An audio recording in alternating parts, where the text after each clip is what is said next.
we've got 7 years to go, folks. You know, we got a long time to go. He gave us a sneak peek at CPAC. The president is not only making America great again, he's going to keep it great with another run in 2020. And today we learned who's going to take the helm of his re-election bid. His 2016 digital director, Brad Parscale, was named as campaign manager. He first worked with the Trump Organization, then helped bring the president's campaign to victory and went on to lead digital strategies for the RNC. Some exciting news for Trump supporters. Okay, so Dana, this is very early in announcing the re-election. What do you think the strategy behind that is? Yeah. I don't know. Oh. I mean...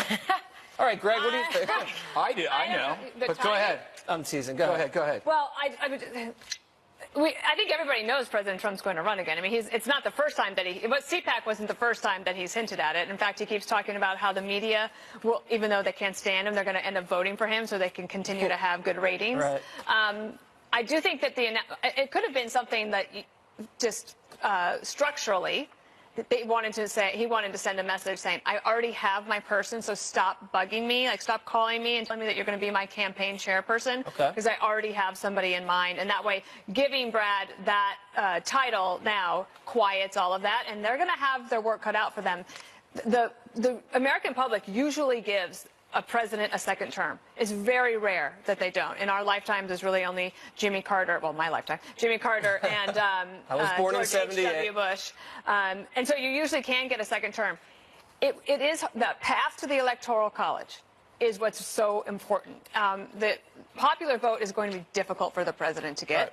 He didn't get it last time, but he was able to get the Electoral College. The Democrats are super invigorated, but they also are going to have probably 20 candidates, maybe more, that are going to basically water all that down. And what's different this time is that President Trump will have a record to run on. So it's not just, I might do this, I might do that. It's that I have done these things, and if you are a Republican, a conservative, you should be happy with these things. And that's going to be tough to defend. It's better to be on the attack constantly. So, also, can I add one other thing? Sure. The other thing that this does is it allows President Trump to continue to define himself before other people define him for 2020, and he can spend his time defining those other people in the ways that he does. By calling them nicknames. He does it, yes, exactly. Greg, you're just happy he made the announcement because you wanted some fresh news at the top of the show. Just before I get to my main point, why he did this, the name Brad Parscale is actually an anagram for Red Cabal's rap. So he is definitely a Russian spy. Oh, okay. He's a Red running a cabal to wrap up another election. Okay. All right. Glad you got to the bottom of that. Exactly. I get to the bottom of a lot of things, Kimberly. And here's why this matters. He is thinking beyond the sale. People are thinking about all this collusion stuff, you know, they're thinking about this. He's saying, nope, we're talking about the election. He's thinking beyond the sale. It's like, you know, when a real estate agent takes you to a house that's a little bit out of your range, and you walk into one room and then he goes, oh, couldn't you, this is definitely your home office. So they're thinking beyond the sale. They want you to be in the house psychologically. This is a perfect bonus room for your pool table. Of course, bonus rooms are terrible because that means relatives stay, so never get a bonus room. You just get a bonus relative. It's essentially trying to look behind whatever present conflict there is. If you're in a fight with your spouse, you start talking about the trip you're going to go on for your anniversary. So you're thinking always beyond the sale. Right. And that's what a salesman does to move beyond. And the thing is, it works. Because now people are going to be talking about this. They're interested in this guy. They're interested in the strategy, the fact that he's going to be implementing a social network strategy again, which is very controversial but very winning and is really important. So he's changing the game. This is what salesmen do. And as Dana mentioned, Kimberly, he has a very large field in front of him. There's going to be a lot of names out there. I mean, how do you think that is going to impact the re-election? I think it's probably a little easier when you're running against such a crowded field. Yeah, I think this was a very smart move. It doesn't surprise me that he did this. I'd heard that they were going to make some kind of, announcement, get some word out there, because also the midterm elections are coming up, and this really shores up the base and saying, okay, let's get fired up. This is a president who, despite what people were trying to say, wants to run for re-election.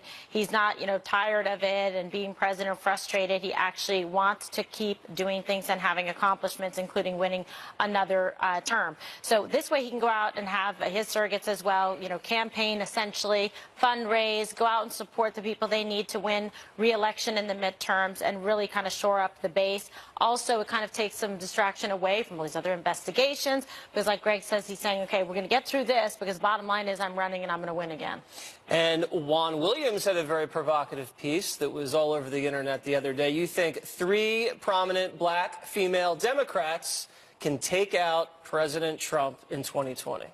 Well, I think they have the capacity, and that would be Oprah Winfrey, Michelle Obama, and then, I mean, those two are really extraordinary because they're both in the Trump model as celebrities. Their political standing is a subset of their iconic status in American society. Kamala Harris, that simply has the big pockets of California behind her. But in all 3 cases, what's interesting to me is that you have women as kind of President Trump's kryptonite. And so women, overwhelmingly, black women, Latino women, and I think it's 43% of white women voted against Trump. So you get a strong, iconic female figure, and boy, I think that's why Trump went after her on... You left out Maxine Waters. Why did you do that? I don't think she's an icon. Are you ageist? Is that what it is? Why not Maxine Waters? One, if you're going to do a trend, Well, look, if you're in love with Maxine, I'll talk to her for you. But here's the thing. I think that President Trump is more interested in running a permanent campaign, and that's what he's doing. I think President Obama was accused of doing the exact same thing. Let me just say, there's no comparison.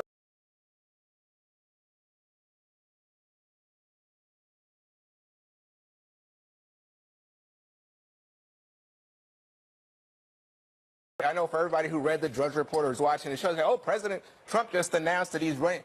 On Inauguration Day, he filed papers announcing that he was going to run it was clear again. Too, Obama was running for re-election as well. There's no comparison in terms of the time period. But the second thing to say is that when you look at Trump, he has raised $43 million in the last 2 years. That's 4 times more than Obama raised in his first 2 years. So you understand, this is a permanent campaign. He gets a kick out of running. He loves the rallies. Remember, after the November 16 election, he was holding rallies. He had his first campaign rally for 2020 a month after he was inaugurated. So you're telling me that President Obama wasn't in love with campaigning? He was an amazing campaigner and a terrible leader. I don't think he was a terrible leader, and obviously he got reelected. One of the big knocks on President Obama was that he couldn't manage the government very well, and when he wasn't on the ballot, his party suffered. He was a great orator, and he loved giving these speeches. I don't think there's any question the same about type President of comparison, Trump. except for the timing of the announcement. If I was to draw a bottom line on what he did today,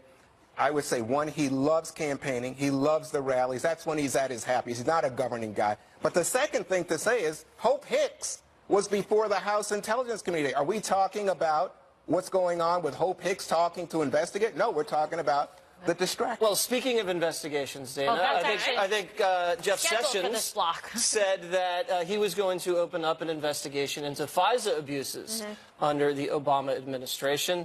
I think it's just basically investigation warfare going on at this point. Is this going to do anything? Well, the investigation that Sessions ordered fall under the Inspector General, Michael Horowitz, who has his hands full. He's got a lot of stuff to do. Trey Gowdy was on the Daily Briefing today and said that he welcomes this investigation, but there could be other needs for investigations such as the State Department, in case this investigation that they're working on now turns up other funny business. How was Trey Gowdy's hair when he made that? Good. Good? Looking good, yep. Okay. Yep. Greg, what do you think about Investigation Gate?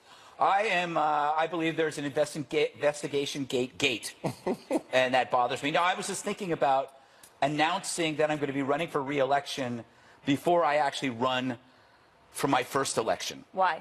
I don't know, just for the heck of it. I want my library to be in San Mateo, California, across the street from Serra High School.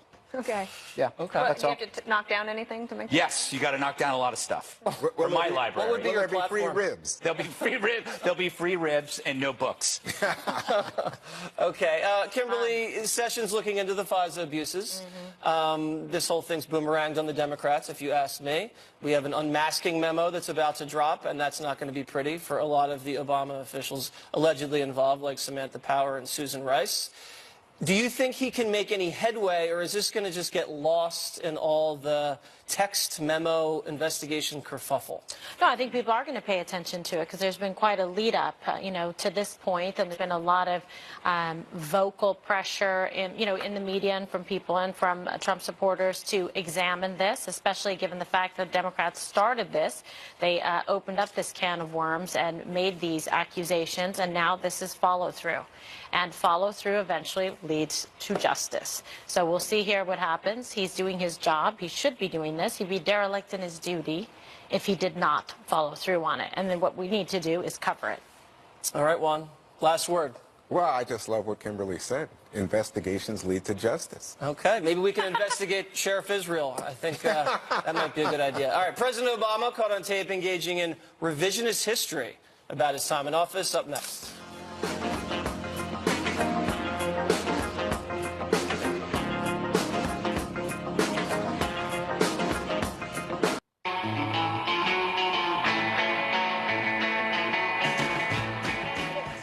Let's admit it, America. We miss Barack Obama. Juan does. There he is.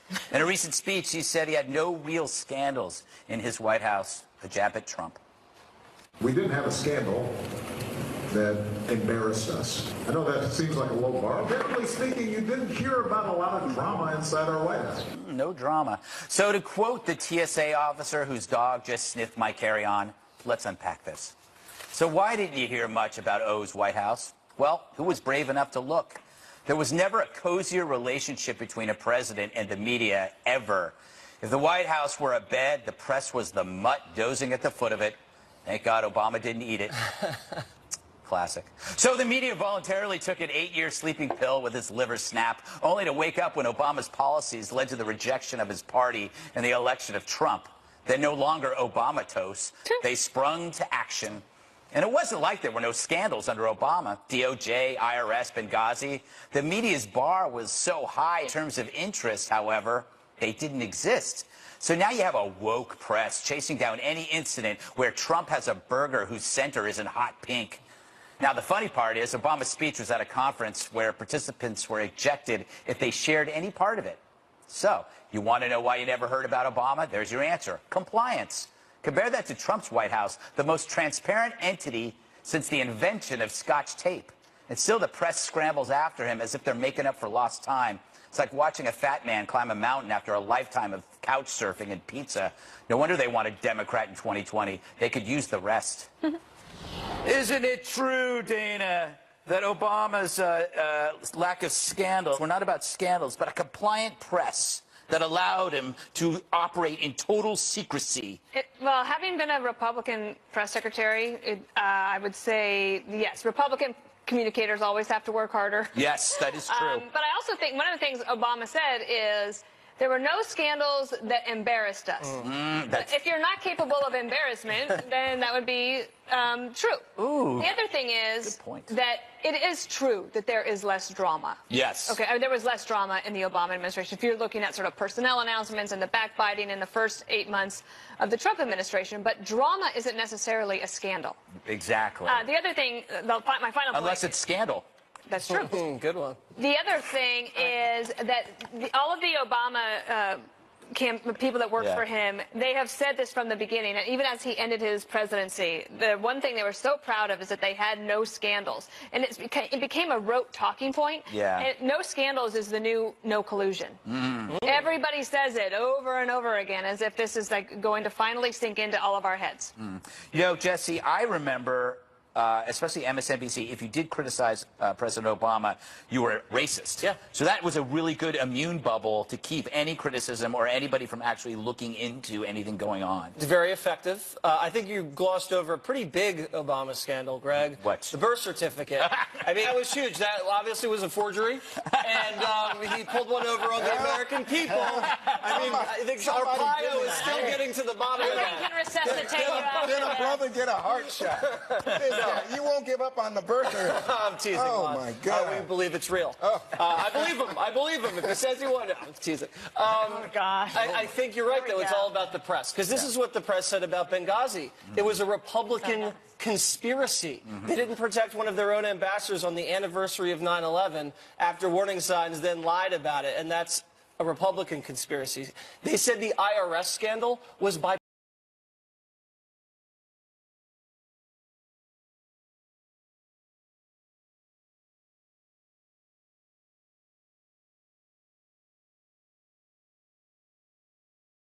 Bush administration, even though it absolutely did not. So we're even passing over Solyndra. We're passing over I loved that the one. Bergdahl trade. We did 6 I They love lost Solyndra. $500 million in taxpayer money. The VA scandal. Yeah. Oh my- People died, and government bureaucrats got bonuses. So I found a list of what the New York Times says are Trump scandals. Are you ready for these? Okay. Kellyanne Conway promoted Ivanka's fashion line on TV.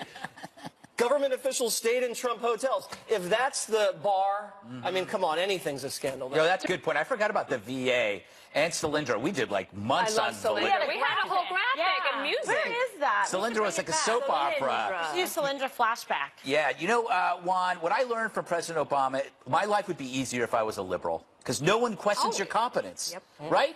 Is that right? Yes, Is that I right? should be a liberal. You should be. My life would be Yeah. easier. Well, you'd have a hard time here at Fox. You are on every show. You are on every show. Because You are on every show. I think that Fox was absolutely vigorous in pursuing every Benghazi IRS Fair and scandal balanced, we had involving- to. Oh, fine. That's legit. But I'm just saying, you say, oh, that's a scandal. Let me tell you, there's a covering difference these stories, between too. nitpicking, pimples, Ew. and stumbling, and a huge rock falling on your head and crushing you. Yeah. And that rock is 19 people indicted, including 13 Russians, right? That's 5 people who've pled guilty. They don't work for and Trump. Oh, no, they weren't in the by the Trump way, and campaign. they're not even They living weren't in the through Trump Russians. campaign. Guys, they're no, not I even think they living were. through Did any Trump Yeah. official plead the see. fifth one or I destroy see. evidence? What about, I haven't heard anybody how about yet. a national security advisor who says he's lied? How about Trump in the Oval Office talking to Russians about national secrets? Oh, God. What about Reverend I Wright? tell you what, that's where you go. How about Chickens this? come home to You roost. talk about what's going on. You know, I still don't know what happened in Niger. You talk about Benghazi. In Niger, we got 4 people dead, no report yet, nothing.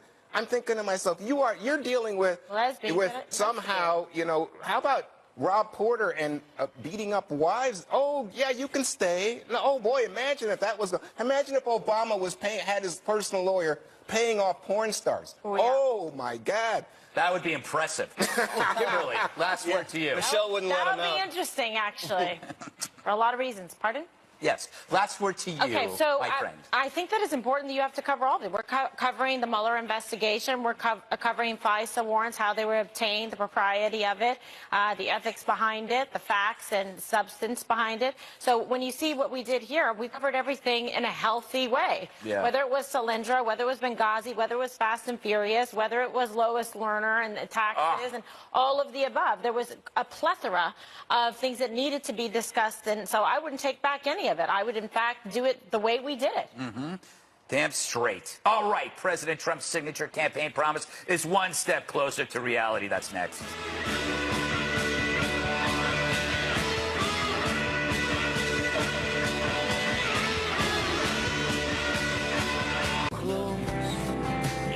California has bucked his immigration agenda, but President Trump is expected to make a trip there to look at prototypes for his border wall. His first visit in office to the state is scheduled for mid-March. Meanwhile, a U.S. district judge once criticized by the president ruled in favor of his wall today. Gonzalo Curiel ruled the administration can continue waiving environmental laws to proceed. That news comes as the DACA debate rages on. We thought that the president's main goal was to build a wall from sea to shining sea, a 19th century answer to a 21st century problem. Right. It turns out his goal is the deportation of dreamers. So immigration's still big, and Jesse, Mark Meadows, the congressman from North Carolina, has told Speaker Paul Ryan that they must vote on the Goodlatte bill, or else his speakership could be in danger. So there's lots of movement on immigration. There is, but the judge's ruling on DACA definitely takes a little leverage away from the president when he negotiates the wall. But the wall will be built. It'll be beautiful, and Mexico, Juan, will still pay for it. Just so everybody knows, there's about a 2,000-mile border with Mexico and the United States. Because of the Rio Grande and the mountains and all that stuff and the virtual fence, you only really need about 800 miles of border wall. There's already 500 miles constructed. They want to improve upon that and add an additional 300. Now, the Tucson sector chief says when they put the fence up, illegal crossings dropped 95%. But what that does is it pushes it down to another sector. So it pushed it to the Yuma sector, where you're seeing a lot of illegal crossings. The prototypes look good, though. They're about 24 to 30 feet high. You're going to be able to see through them, and they're impenetrable. You had U.S. Special Forces try to scale them, blow torch through them. They couldn't do it. It became so dangerous, the testing, that they had to stop doing it. And he's going to go down there, and he's going to try to, you know, like an architect would try to look at the specs and take a look, and he's going to have maybe a hard hat on, and it's going to be a great photo op, but it looks like it's making progress. Yeah, I think more than a photo op, Juan, and especially with this judicial ruling that they can move forward, because the environmentalists have tried to stop progress on a lot of these construction projects, and not just at the border, but across the country. But Curiel saying it's a go. No, Curiel said there's no basis for the courts to stop it. Right. I think the politics is a whole different box of wax. And by the way, I think the Mexican president had just had a very difficult conversation with President Trump about paying for the wall. It was so difficult. Again, for the second time, he's canceled the trip to visit the White House. Could be a language issue. Oh, it's a language issue. There's still ways to pay for it. It could be. I think you know that's right. You know what strikes me is you had like 200 Catholic nuns, priests in Russell protesting, singing, standing up for the Dreamers. People saying this is just not acceptable. You saw out there just a moment ago Dick Durbin, the #2 Democrat in the Senate, saying what appears now is that the president is just trying to stop the Dreamers, because it's not only the Dreamers, he's trying to cut legal immigration. But that would be the result of merit-based immigration. But Kimberly, do you think that even though this deadline now is not really looming about the Dreamers, do you think the president, which we haven't heard from him yet, is he going to try to continue to push Congress to do something this year? Or wait for the courts to play it out? Look, I think he's got to continue to try to push Congress. The courts are going to do what they're going to do. Today, this was a victory for the president coming from Judge Curiel. And it certainly is. The courts aren't going to stop it. California had been quite vocal in trying to stop the president on environmental grounds from getting the wall up. But this is really symbolic, I think, of President Trump's, not only just his campaign, but his presidency, that he made this promise. It's actually like a physical, tangible thing that people can go and look at to say, okay, he made this promise. He's running for re-election. He's announced it. He better get that wall up and start it. So I think that's why we're seeing such focus and emphasis on it. And then it has the tie-in piece, as you aptly point out, with DACA and with immigration. And I think he's going to try to be compassionate about it and work with both sides. And they're going to get boxed in again if they don't try to come to the table and at least meet him partway on it. But if this is about politics, Kimberly, just say it. It's not about I think this is what he believes, and I think it is about national security. I think that's a big piece of what he campaigned on,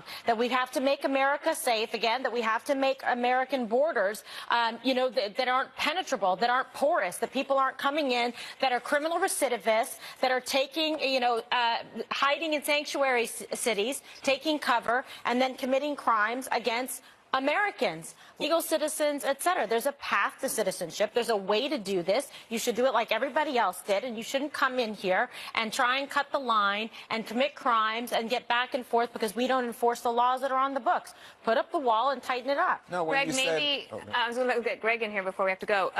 Maybe California secretly wants the wall. They have to say they don't want it, but inside they're thinking this might not be a bad idea. All it is really is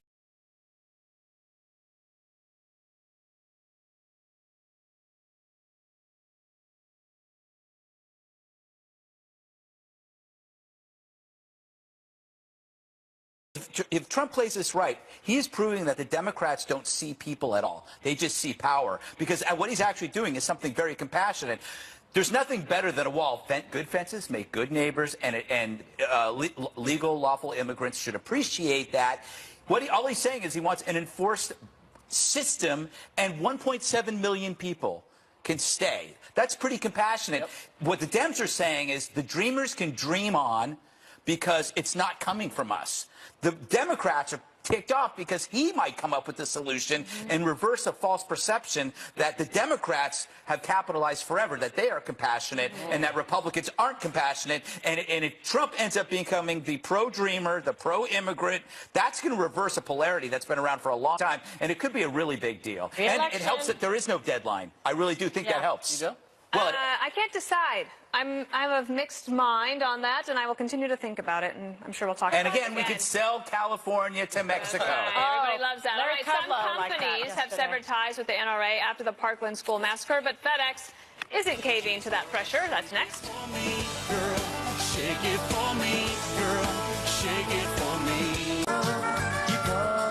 More than a dozen companies like Delta, United, and Hertz have cut partnerships with the NRA after the Florida school massacre. But FedEx won't be joining them. The company says it's, quote, a common carrier under federal law and therefore does not and will not deny service or discriminate against any legal entity regardless of their policy positions or political views, end quote. FedEx says its position on gun policy differs from the Rifle Association. It opposes assault rifles in the hands of civilians, but it's not taking away discounted rates like other big organizations who are responding positively to boycott calls. Kimberly, what do you think? Well, I think it's interesting because now we're seeing a continuation of this story, right? And yesterday we talked about Delta, and then we talked about municipalities, state and local federal governments. What is their proper role in getting back involved, right? Because then we had Georgia getting upset because of the boycott against the NRA, so saying now we're going to take away your tax subsidies and your credits. We're getting into a little bit of a back and forth. It's getting a little tricky. Where does this stop? Where does it end? So that's...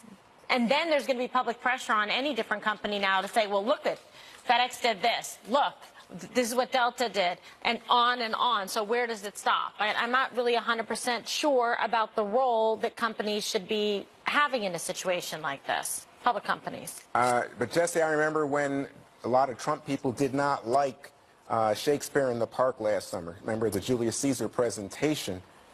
You had companies like Bank of America, Delta, I think, they all said, you know what, we're pulling back a little bit. We're not necessarily associated with this, even though they were funding Shakespeare in the Park. Yeah, some companies can't take the heat. Obviously, this company can. The CEO, Fred Smith's a great American. He served in Vietnam. He was a Marine, Bronze Star, Silver Star, Purple Heart. He was actual roommates with George W. Bush at Yale. And the NRA, let's remember, didn't kill anybody. They didn't break any laws. And it wasn't the NRA that failed to protect school safety. That was the sheriff, and that was the FBI. There are 5 to 10 million NRA members, and they're mostly upstanding citizens. Remember, it was an NRA member that actually shot dead that shooter in Texas last year. So just because there's a few thousand activists bombarding these companies doesn't mean you have to cave to pressure. Businesses shouldn't discriminate against people because that they support an amendment or not. The ACLU supports the First Amendment, NRA supports Second, National Lawyers Guild supports the Fourth. That's fine. What is interesting is that there hasn't been a boycott of the NRA that was triggered by the Chicago situation. There's been almost 100 shootings in Chicago, victims, in the last 2 weeks, and no one said anything about that. That's just interesting to me. Are you calling for one? I'm not calling for any boycotts. I'm not a big fan of boycotts, but I am saying it's just suspicious when people use death in order to fulfill their political purposes. Well, so what's interesting, Dana, to me is the larger concept here, that our politics are so polarized, especially around an issue like guns, that you then see American corporations playing a role. They say, well, if everything's going to be tribal and divided, we're going to express our values very clearly. We're going to put them on the table. FedEx has done that, even in this situation. They may not be saying we're going to take away the discount rate, but you have companies like Delta, Semantic, Hertz, others saying these are our values. We think these are American values, and we don't agree with the NRA. So I had a flight attendant reach out to me on Twitter, somebody that actually had been on one of our flights once, and she explained to me something about the United decision that I didn't know. And I still don't think that it's right to basically segment populations and identify financial benefit for one or the other based on partisan preferences. And I don't think that governments should punish companies for expressing their First Amendment right to decide to do whatever they want to do and who they want to give discounts to. What I didn't know is that one of United's captains, his daughter was killed in Florida, in Parkland. She was one of the 17. Her name was Gina Montalto. And that United Airlines, perhaps trying to have solidarity with that captain, had decided to made that decision. But all in all, I am not for different financial systems based on your partisan preferences. I think that is a terrible road to go down. What do you think about when the big companies punish, you know, like Rush Limbaugh or somebody for saying something they consider to be obnoxious? The other day in Boston, I think it's WEEI, several companies pulled away because they were saying bad stuff about Tom Brady's agent, who's Asian. I am often suspicious about companies acting on so-called values. I think it's more about fear, and the fear is based on the effect of social networks in which their numerical significance is exaggerated. 100 people, and we know this with the Russian bots, 100 people can feel like 1,000, can feel like 10,000. So we see a lot of companies folding to that, and they fold, I think they fold prematurely. Because what happens is, what I've noticed on Twitter, there are people who will say, I will never use Virgin American again. Until, of course, Virgin American is the only flight out of Aruba. Right. And then they change their mind. So a lot of these boycotts are part of an initial onslaught from a couch. There's a lot you can do. If you really are upset about this, you can. You can offer actual solutions. You can call your congressman, your senator, you can do things, and you can talk to people and think hard about this stuff and think about real solutions rather than getting mad at a company which is basically just people doing their jobs.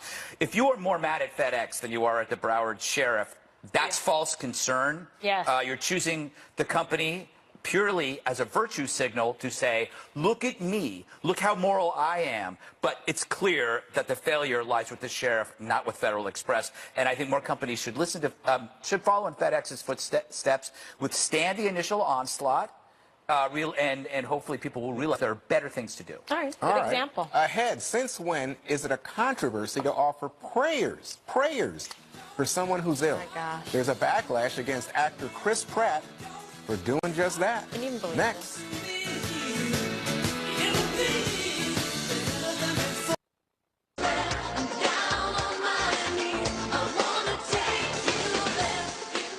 Some people don't believe in the power of prayer. I'm not one of them. Neither is actor Chris Pratt, who asked his Twitter followers to join him in prayer for Clerks director Kevin Smith, who suffered a massive heart attack on Sunday.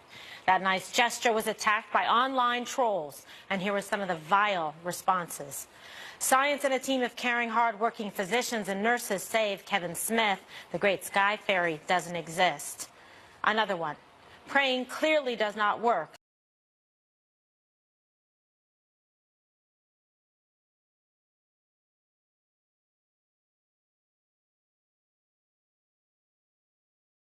Respond in this way, and he's being attacked by trolls just for simply offering thoughts and prayers to his friend. Well, two things. One, I think we've established that Twitter is a dumbass X-ray. It's like it exposes all the dumbasses, and it does it fairly quickly. As you know, I'm not religious, but I'm also not some blue check chucklehead that needs to do this. The second part. It's also really unoriginal what this has done, because this is a Neil deGrasse Tyson move. Whenever anybody says hopes and prayers, he has to go out there and let them know, oh, hope and prayers, that stuff doesn't work. That stuff doesn't work. So anybody who does this is simply copying the original self-absorbed, attention-seeking fool. Okay, Dana? Well, you saw this.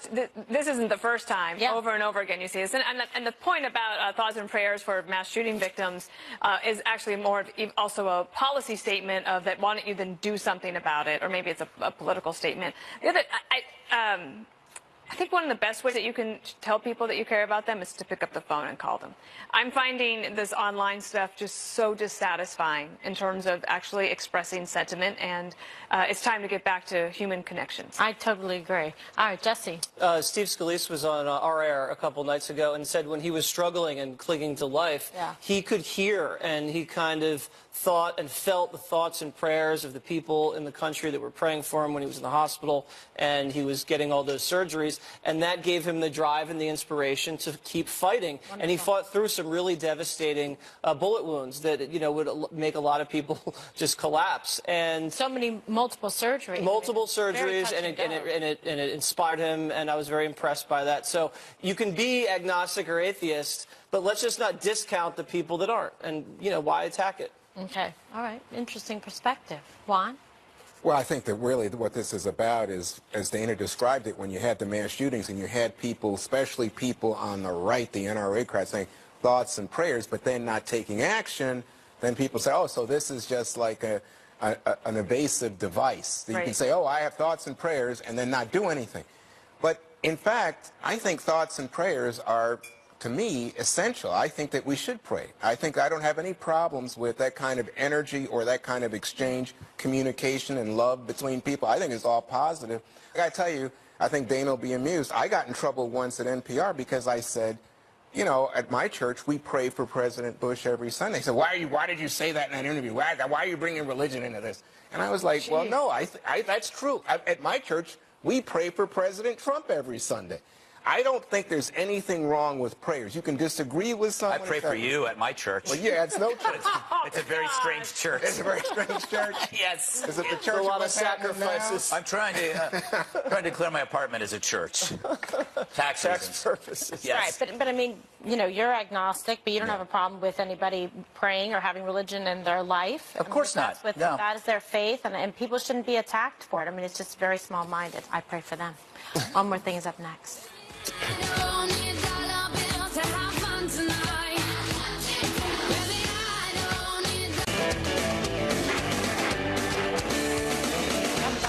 It is time for One More Thing, Juan. So imagine watching movies with a movie star who became president. Wow. That means you're watching movies at Camp David with President Reagan. That's what Mark Weinberg did. When I was covering the Reagan White House, Mark was Reagan's speechwriter, deputy press secretary. He spent 8 years with the Gipper, and now he's written a memoir called Movie Nights with the Reagans. A couple things you'll learn from the book. One, Ferris Bueller's Day Off was one of Reagan's favorites. And he learned a lot about leadership from the movie business. In any case, it's good reading for this Oscars weekend. Nice. Well, that sounds I heard he cried also when he watched E.T. I did too. Entertainment Tonight? Oh, I loved Marriott Hartley. Very good. All right, next. Time now for a new edition of Mom Texts. Okay, number one. Life is bigger than Hillary. Stop behaving like a one-trick pony. Nice. How about this? Wrong. Trump is not at 50% approval rating. Like Juan, I worry about your sources. Where do you get your information? Rasmussen, Mom. Rasmussen. Oh. Nice. I am worried, Jesse, and I am very worried about that unusual jacket. That was from last night. She is a good mom. What did you think about tonight? I don't know. Wait till we hear I the gotta text. say, you doubled down. Number 4. Remember, confidence is silent and insecurity is loud. Oh. What is a talk show, Mom? And if Trump fires Rod Rosenstein, we will have people marching in the streets. Trust me on that, and I will not be alone. There we have it, Mom. And I'm on Hannity tonight, so check that out. Mom hates that show even more than the 5. And a twofer. Oh, my God. A twofer for Greg. All right. Dana is next. Okay, so a week from tonight, there's going to be a primary election in Texas' 2nd Congressional District. Very crowded primary of 9 Republicans trying to replace Ted Poe. Have you ever heard of somebody that's running for Congress that was actually literally running for Congress? Dan Crenshaw is a former Navy SEAL. He ran 100 miles over 5 days to raise money, not for himself. Watch this. The reason we did it was to really shine light on a lot of our neighbors that are still rebuilding after Hurricane Harvey, that haven't been able to move back into their homes, and really show people that the work is not done. What I saw was grit, resilience, hope. I saw Texans not giving up on each other. So he ran for hurricane relief, a 10-year career in the Navy SEALs. He was educated at Harvard, a master's degree in public policy, injured in Afghanistan, and that's why he has the patch there. Two Bronze Stars, the Purple Heart, and the Navy Commendation Medal with Valor. Primary is next week. He's one of 9 in that race. God bless him for his service. That's amazing. Greg. All right, it is time for Greg's Celebrity Corner. We got some amazing footage from TMZ. This is former Secretary of State John Kerry arriving at an airport and met by 2 of his biggest fans. Look at John Kerry, shocked. They were all over him. John Kerry still very popular among his fans. They were kissing and hugging him. You could just see the charm and wit that exudes from the former Secretary of State John Kerry as he tries to maneuver his way to baggage, but it's impossible for that sad man. And that's Celebrity Corner. Did they lick him? Yes. Lick the tree. All right. Wow, that was good. All right, Kimberly, I'm looking forward to this. Oh, indeed you are. Time for Kimberly's Food Court. La, la, la, la. This is a good one, huh? Yeah. So this is interesting. We all have our little snack drawers. Do you? Do you keep some little snacks? I wear Certain snack place? drawers. That was weird. Okay, I'm moving on. According to a new survey, we have that drawer, but then we keep a secret stash on the side, too. Okay, so this is a freeze-dried fruit manufacturer, Krispy Kreme, conducted a study of 2,000 women, Greg, between the ages of 21 and 45, and they found that 2/3, 66% of American moms have a super secret supply of their favorite snacks that they keep hidden from their families. You know why? Because they don't want to share it. Yes. All right, no This is sharing. top of mind. Set your DVRs, never miss an episode of The Five. Special report up next. Do you like my blazer, Brett? Yes or no? Yeah.